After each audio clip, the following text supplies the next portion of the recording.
US और Iran के बीच 2 हफ्ते का सीज फायर हो गया है। सीज फायर ट्रंप की उस डेडलाइन से कुछ देर पहले आया था जिसमें उसने धमकी दी थी कि हम ईरान को नेस्तनाबूद कर देंगे, उसको स्टोन एज में पहुंचा देंगे, फलाना फलाना फलाना। इस पूरे कॉन्फ्लिक्ट का जो क्लियर विनर मुझे दिखता है, ईरान को छोड़ दीजिए, उसका 2 मिनट बाद बताता हूं।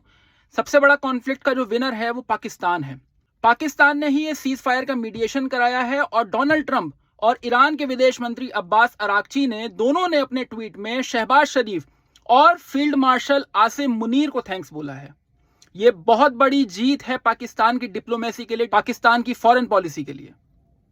आप इसको छोटा मत आंकिए। फ्राइडे से पाकिस्तान में दोनों देशों के डेलीगेशन आएंगे, मिलेंगे, आगे बातचीत करेंगे। ईरान क्लियर विनर है।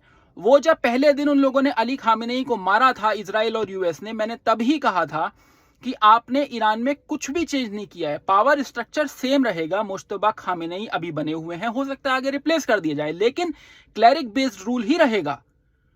आप वहां कुछ चेंज नहीं कर पाएंगे जब तक आप ग्राउंड इन्वेजन नहीं करते हो। ग्राउंड इन्वेजन करने में इन लोगों को कितना डर था यूएस और इजराइल को, वो आप देख ही रहे हैं कि इतने हफ्ते का वॉर हो चुका है, उसके बावजूद भी वो सैनिक नहीं उतार पाए, क्योंकि वो भी अपने सेंस में जानते हैं कि वो पॉसिबल नहीं है, आप कुछ नहीं कर पाएंगे वहां पे।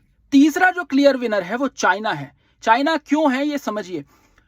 देखिए, चाइना ने कोई भी एक रोल नहीं निभाया ऐसा, मतलब कि सामने आके कुछ नहीं कहा ईरान से कि आप सीज फायर एक्सेप्ट करिए, स्ट्रेट ऑफ हॉर्मुज खोलिए, नहीं खोलिए, कुछ नहीं कहा। लेकिन ट्रंप फिर भी बोल रहे हैं कि मुझे लगता है कि चाइना ने ईरान को इन्फ्लुएंस किया है ये सीज फायर एक्सेप्ट करने के लिए। ये होता है इन्फ्लुएंस, ये होती है पावर। डिप्लोमेसी और फॉरेन पॉलिसी ऐसे ही चलती है, आप आइसोलेटेड नहीं रह सकते, आपको इन्फ्लुएंस करना पड़ता है। ऐसा नहीं होता है कि मेरा फायदा दिख रहा है तो अब मैं इसके साथ हूं, मेरा फायदा दिख रहा है तो मैं अब इसके साथ हूं। कर लीजिए आप ऐसा, लेकिन लास्ट में आके हाल फिर वही होता है।